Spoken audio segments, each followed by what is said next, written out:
seminggu yang lalu mas, saya jual jantan 4 juta 1 ekor. Tapi itu market penghobi, bukan market konsumsi. 4 juta.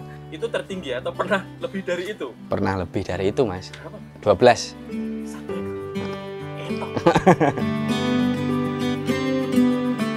Asam tuh mas, dicampur dek pakan, sifatnya pelarut. Jadi ketika masuk di dalam lambung si entok, membantu asam lambungnya itu mencerna makanan. Jadi pencernaan maksimal seperti protein dan sebagainya lah. Intinya kan kalau kandang bau itu sebenarnya protein yang tidak tercerna di dalam tubuh. Tapi kalau protein tercerna dengan sempurna, itu amonia nggak bau sama sekali.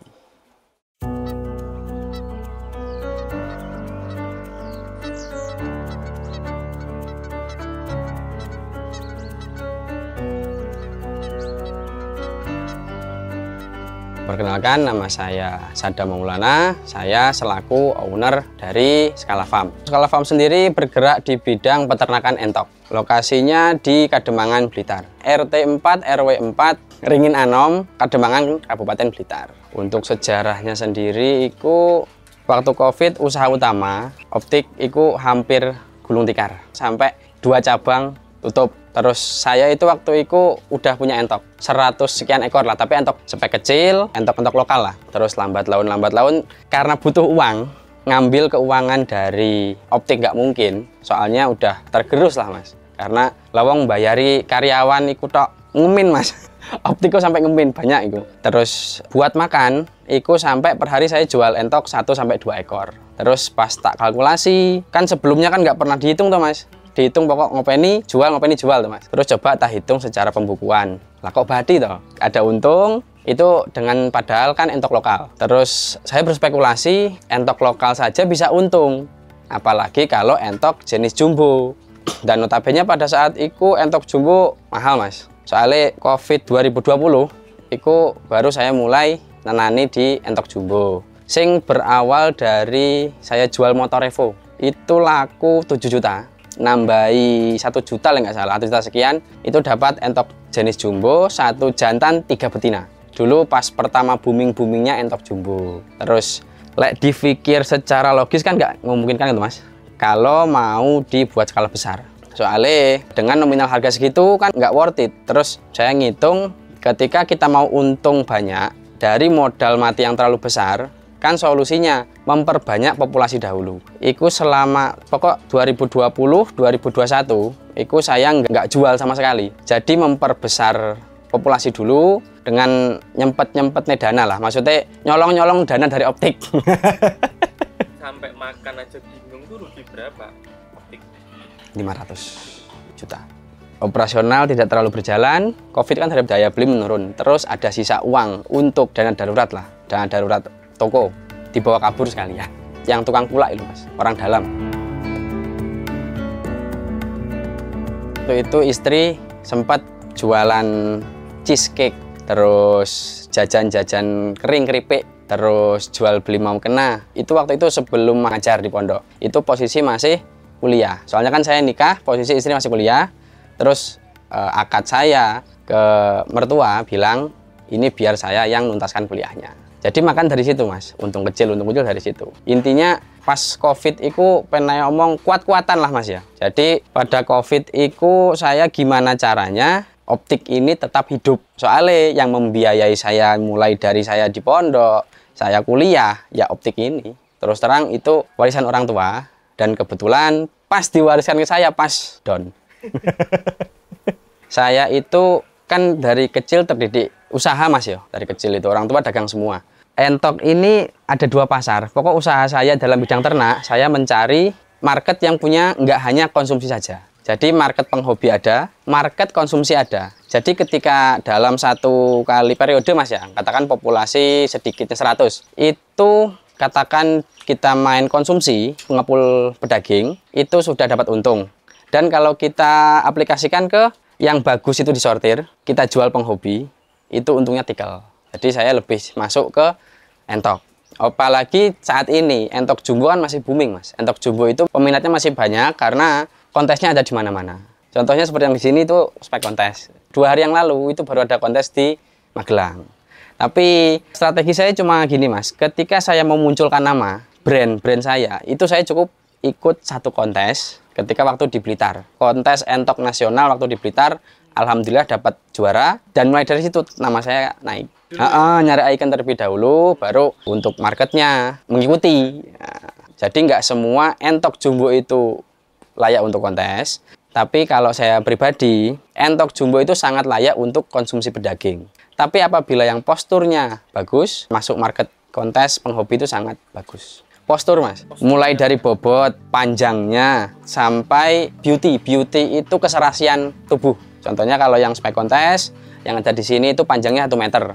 Mulai dari paruh sampai kaki. Itu yang spek kontes. Kalau untuk konsumsi pedaging, biasanya paling ya cuma 80-90 cm. Terus untuk bobot, makanya lebih diunggulkan.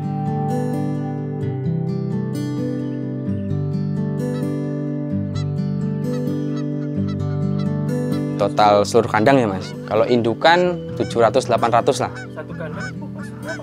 Ada yang 60, ada yang 100, ada yang 250. Tergantung pemilik lahan itu punya lahan kuatnya populasi berapa.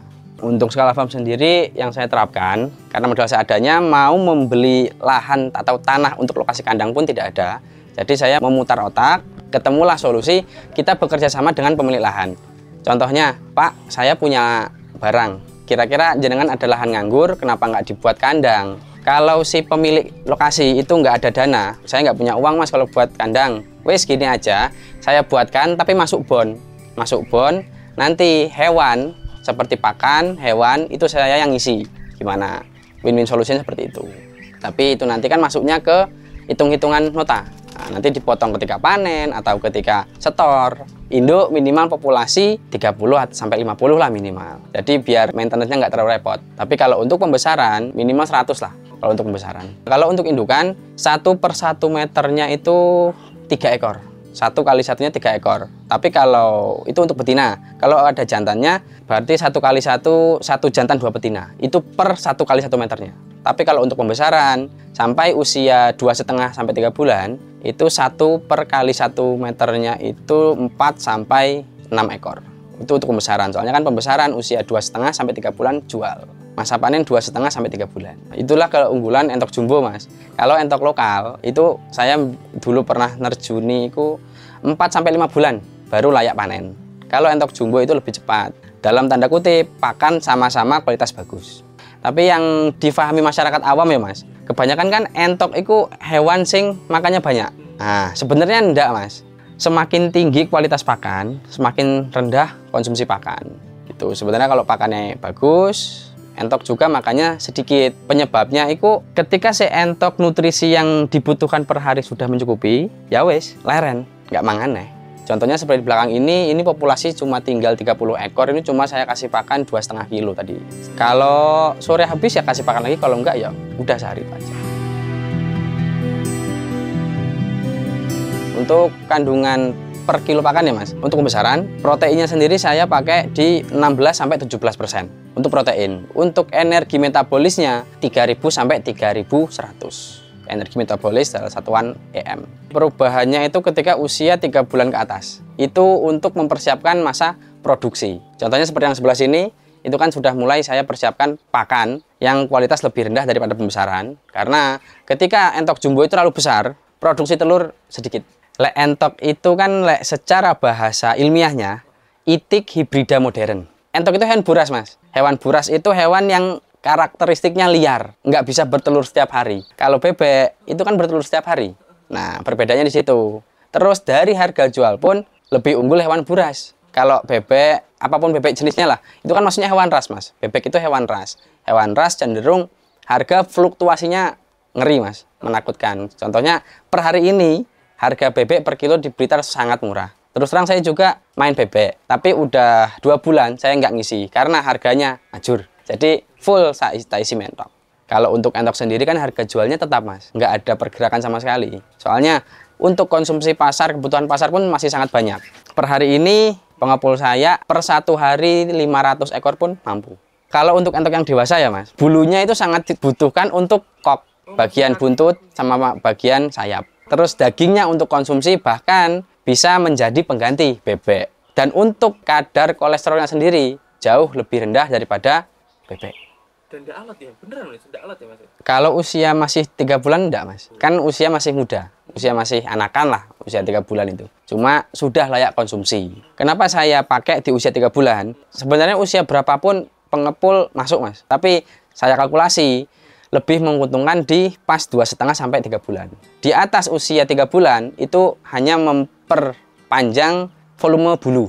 Kalau di bawah 2,5 bulan itu untuk bobot daging, pembentukan daging belum maksimal.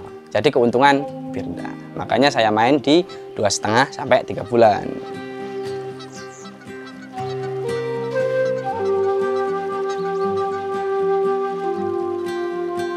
Kalau di Blitar kan ada pasar Dimoro Mas. Pasar Dimoro itu pasar hewan terbesar Jawa Timur. Nah, alhamdulillah deket dari sini. Kadang bakulnya datang ke sini atau ke lokasi kandang yang mau dipanen, itu nanti tinggal totalannya kita ke pasar.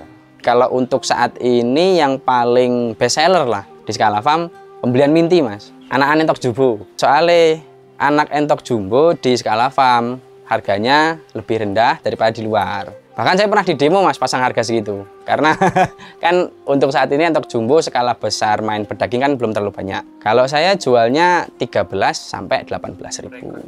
Di luaran berapa? 25 sampai 30. Bahkan ada yang lebih tinggi. Kirim kemana aja itu Mas?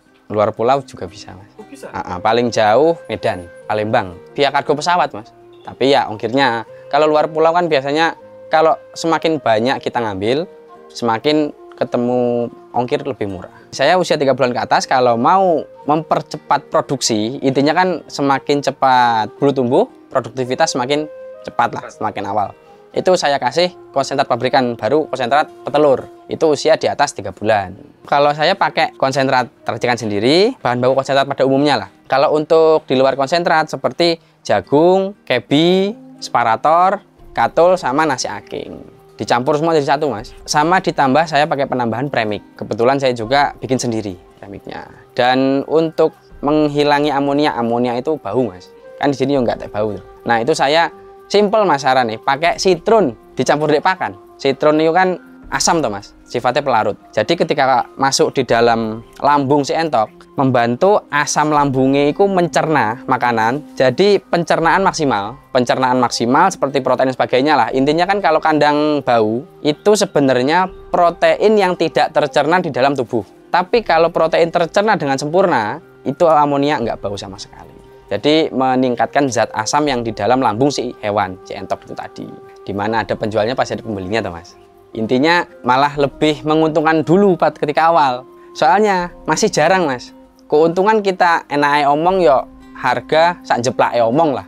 Seminggu yang lalu Mas, saya jual jantan 4 juta 1 ekor. Tapi itu market penghobi, bukan market konsumsi.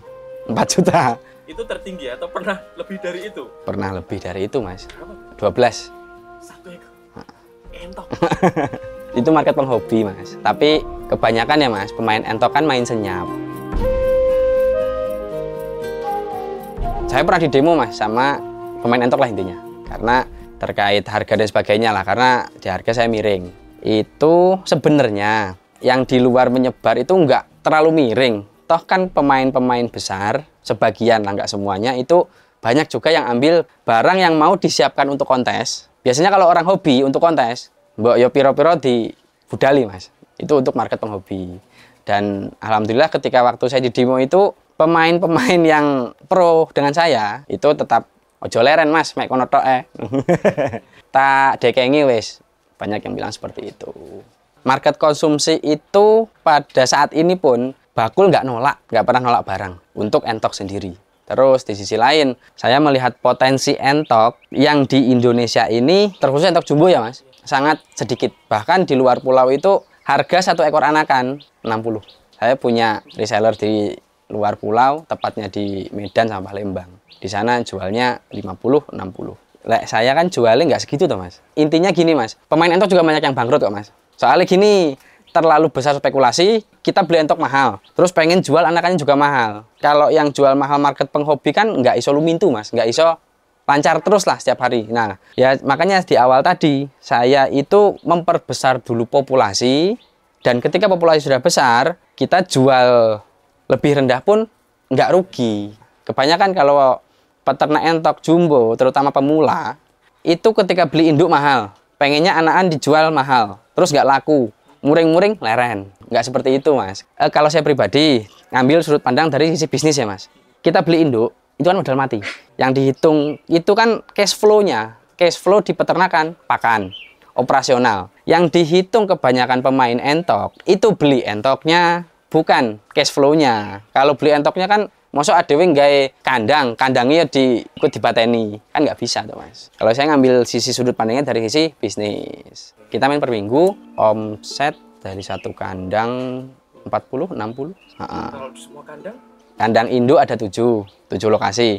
Kandang pembesaran 13.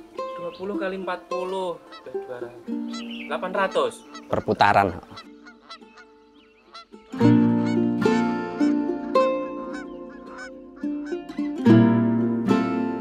Intinya ya lebih enak terlihat biasa, Mas, tapi enak isi nih, ini ngono lah. Soalnya kan ada kok, Mas, ya plasma saya itu ketika udah panen beli ini, akhirnya untuk modal berikutnya kan saya itu memberi keringanan bantuan modal maksimal itu 2 tahun.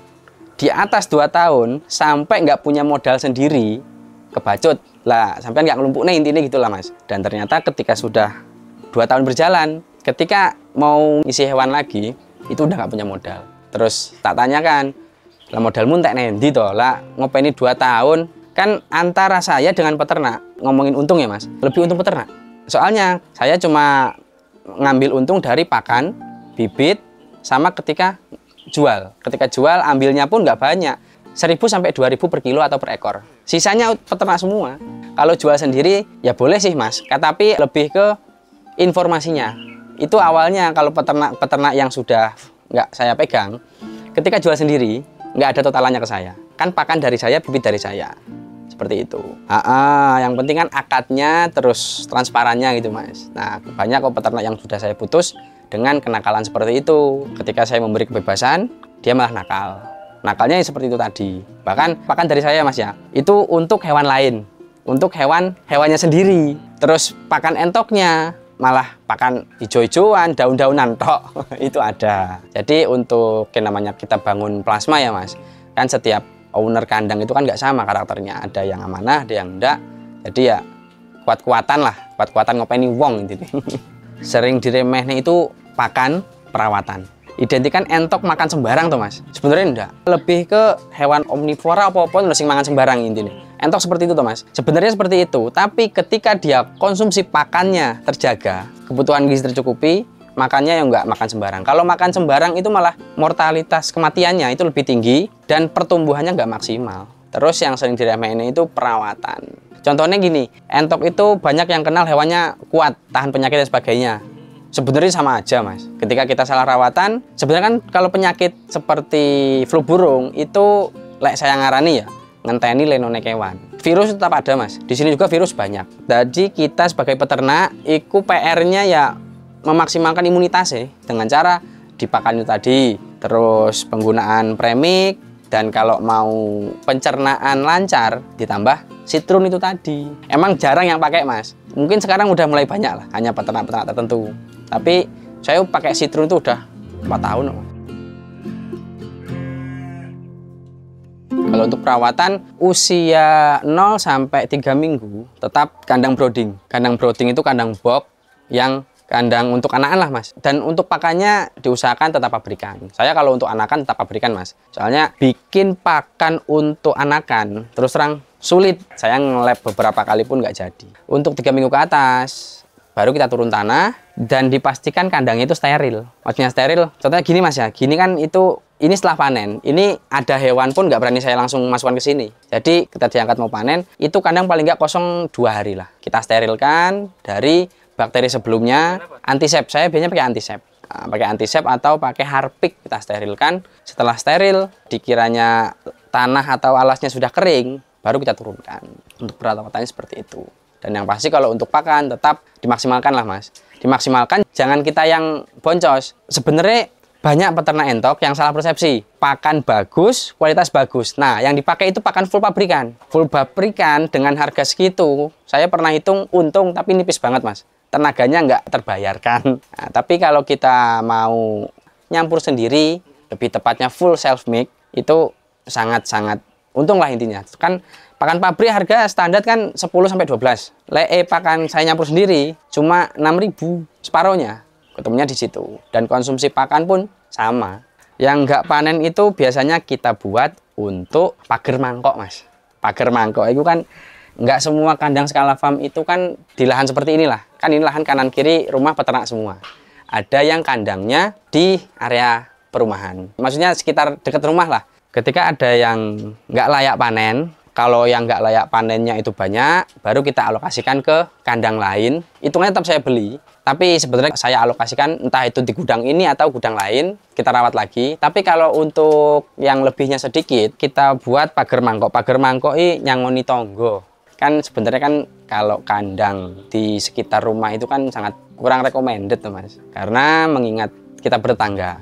Tapi sebenarnya semua itu bisa diakali lah. Cara ngakali, ya kuwi mau caraku pagar mangkok. Paling nggak sebulan sekali lah ngasih mentok yang nggak layak panen, diantar ke tempat jagal. Itu paling per ekor bayar cuma 5.000 tuh, Mas, per ekor bayarnya. Di PTT dan sebagainya, dikarkas lah. Terus dianterin ke tetangga, ya wis aman, Mas. Malah tetangga bantu untuk jaga kandang kita. Di sini juga saya terapkan seperti itu. Bahkan saya mengajari kandang-kandang plasma juga seperti itu. Jadi biar nggak didemo lah intinya.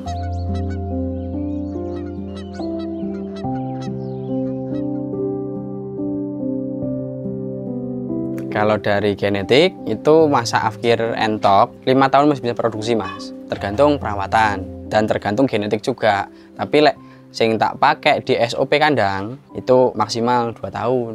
Nah, terus ketika yang di akhir itu masih produksi, oke lah kita pakai untuk market penghobi. Karena emang usia akhir pun masih laku bagus lah, harga bagus. Gitu. Orang kalau pengen bikin kandang entok yang mungkin secara cuan menguntungkan, itu minimal populasi berapa? Minimal 100. Per 100-nya keuntungan itu bisa sampai 1-2,5 juta dari sisi keuntungan bersih itu. Tergantung si peternak sendiri mau ngisi berapa estafet. Kan kadang ada dalam satu lokasi, katakan populasi 500 lah. 500 itu nggak satu kali panen semua. Panennya per 100, jadi tergantung usia. Kan maksimal 2,5-3 bulan ya, Mas. Jadi kita bisa panen 2 minggu sekali. Dengan hitungan populasi total 500 dalam satu lokasi. Jadi bisa panen 2 minggu sekali. Untuk caranya sendiri, yang saya utamakan Mariska Residenan AG, terus nggak semata-mata langsung saya kasih populasi besar. Nah, saya lihat trik rekodnya terlebih dahulu. Soalnya kan tanpa jaminan, Mas. Kita kan berplasma nggak ada jaminannya. Terus ketika populasi kecil, dia amanah, perawatan oke, kita lanjut. Tapi kalau dari populasi kecil saja, dari tingkat keilmuan terus amanahnya kurang, mungkin ini win-win solusinya selesai. Itu. Jadi nggak semata-mata langsung kita pegang. Kita lihat track recordnya dahulu. Alasannya itu tadi, karena kita kerjasama itu nggak ada jaminan apapun. Dan modal kan pure dari pihak skala. Usia 27. Terus terang, aku kan kuliah nggak tutup, Mas. Karena itu tadi, orang tua single parent Mas Ibu. Jadi membiayai kuliah, mondok dan sebagainya sendiri. Dan ketika orang tua posisi seperti itu, waktu itu istri saya kan udah deket tuh, Mas. Sampai istri saya bilang, kalau nggak ngorbanin kuliah, yang dikorbankan orang tua. Dan pada waktu itu kena masalah kayak gitulah, Mas. Orang tua kan otomatis wedok perempuan sakit. Kan ya pola pikire wong tua karo cah kan siji to, Mas. Terus mau nggak mau saya dipaksa nyemplung itu dengan nominal sekian. Terus terang iku orang tua nggak setuju, 2 cabang itu dilepas. Tapi mau nggak mau toh, Mas, dengan kondisi ibu sing sakit, terus kalau nggak saya ambil alih sapa maneh. Saya 5 bersaudara, laki-laki sendiri, barep. Dan pada saat sakit, itu kan posisi masih kerugian tebel lah. Ya kebetulan saya belum punya ilmu dalam bidang usaha. Cuma dibekali dari kecil, dididik dagang lah intinya itu. Jadi ya mau nggak mau, saya ambil kesimpulan sendiri. Saya ambil keputusan sendiri, melepas 2 cabang itu tadi, 2 toko. Intinya kan saya nggak mau optik ini bangkrut. Intinya gitu tok. Jadi mempertahankan tok lah, Mas. Jadi ketika udah dilepas ya sudah, cuma punya 1 lokasi doang, namanya Cili. yang sekarang jadi toko utama sama rumah di Selopuro. Terus buka lagi di daerah Samben. Dan alhamdulillah wis hidup lagi lah, nggak kayak waktu COVID.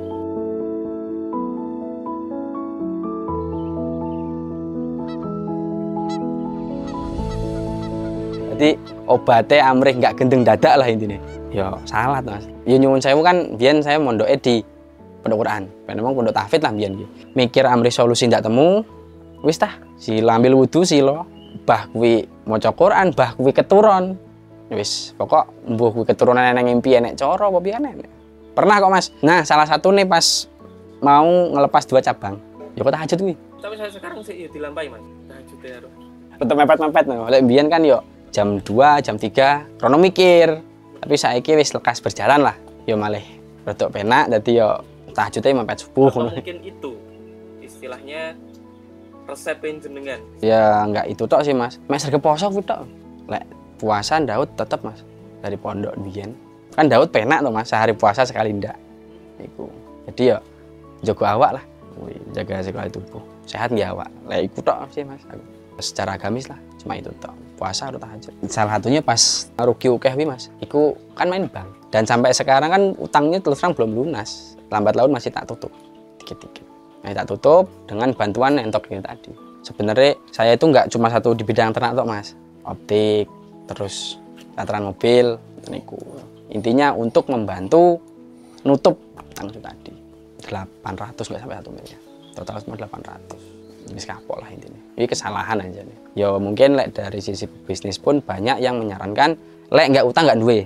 Tapi sing tak rasane, mari ngene mas, saya itu kan lulusan pondok. Di mana orang sing ngelakoni ngerti dosane kok malah ngelakoni, kuwi mesti luwih abot. Ya kuwi resikoku wis ngono. Kesalahanku kuwi aja nih. Lek mbiyen awale iki krana ambisi lah. Terus nggak sesuai spekulasi.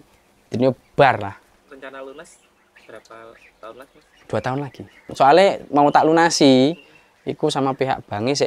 Apa nggak mau ambil lagi ngono? Kamu males takoni ngono. Yo asli nggak terima benang mas. Wi garis merah sampean. Genah, wi emang kesalahan. Ya mungkin nggak semua orang main bank iku kayak aku. Tapi semua orang yang bermain bank punya resiko kayak saya. Tapi nggak semua orang yang main bank kena resiko seperti saya. Semua peternak entok terkhusus mentok jumbo itu yang minta maunya semuanya mahal. Jenis entok jumbo kan masih mahal tuh mas. Dan yang saya rasakan saat ini entok jumbo saya belanja dulu mahal. Bahkan sampai saat ini ketika ada entok yang saya pengen harga 2 juta 3 juta saya libas 1 ekor. Itu saya pakai untuk salah satu icon di farm ini plasma lah. Saya buat icon di sini seperti itu. Jadi beli induk itu nggak harus kita jual anakannya mahal. Jadi indukan itu modal mati. Yang kita hitung cash flow. Cash flow entok itu pakan, operasional, tenaga. Itu saja. Jadi nggak bakal maju lah kalau kita terus pengennya jual mahal. Sedangkan kan market penghobi itu kan nggak tentu. Yang tentu itu market konsumsi. Karena semua orang butuh konsumsi. Kalau dari tips secara spiritual ya mas, wong Islam mau julali agamane intine ibadahe gitu tok. Terus lek saya ya mas dari dulu wis entah kuwi mungkin dari sisi realita orang tua menurunkan utang. Atau tapi lek dari sisi kemanusiaan masing tak openi mek gur 3 bidadari, istri, ibu mertua. Kebetulan ibu mertua juga sudah single. Jadi ngopeni kutok mas aku. Jadi ada apapun, mbuh kuwi pas ada apapun lah, budal. Tuh, diusahakan ngopeni 3 bidadari ku tadi. Sing tak rasane memang istimewa mas lek mulyane kuwi. Dan seandaikan pada waktu itulah, seandaikan orang tua saya nggak ada, sing tak pikir mek siji, saya minta doa ke siapa lagi? Ya mungkin kalau bapak saya masih ada, saya muliakan kedua orang tua. Tapi karena tinggal sebelah, hanya ibu, ya saya muliakan yang itu aja.